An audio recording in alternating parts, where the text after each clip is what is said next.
जब मनुष्य ने अपनी आयु बढ़वाई, बहुत पुराने समय की बात है।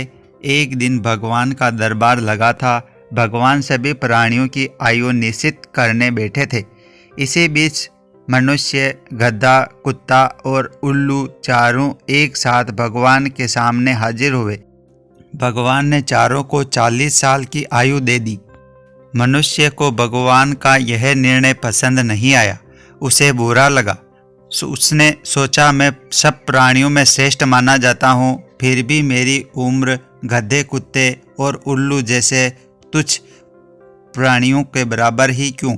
सचमुच भगवान के घर में अंधेर ही अंधेर है।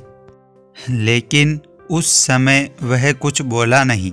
कुछ दिनों के बाद मनुष्य भगवान के पास पहुंचा और कहने लगा, भगवान, मुझे आपके सामने अपनी एक शिकायत रखनी है।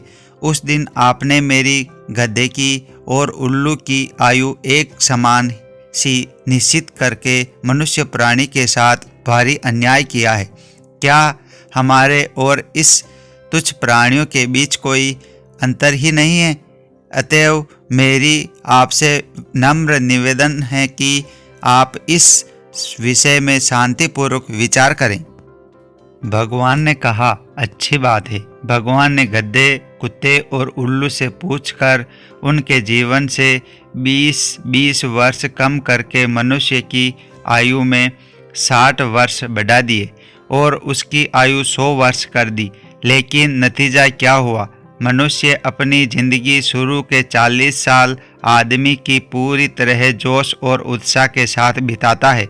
उसके बाद 20 साल गधे की आयु के मिलते ही इन 20 सालों के बीच उसे लड़के, लड़की, बहू, नाती, पोते आदि के रूप में सारी गृहस्थी का भार गधे की तरह ढोना पड़ता है। फिर कुत्ते की आयु से प्राप्त 20 साल मिलते हैं। इस 20 सालों में घर के दरवाजे के पास ही खटिया रहती है। वह उस पर बैठा बैठा घर वालों को और बाहर वालों को आते जाते देखता है और कुत्ते की तरह उन्हें घूरता रहता है। 80 साल पूरे होने पर मनुष्य के नसीब में उल्लू की आयु के 20 बरस लिखे रहते हैं। इसलिए वह दिन में उल्लू की तरह खुली आंखें लिए और अंधे की तरह बैठा रहता है और रात को उल्लू की भांति बिना सोए ही जागता रहता है।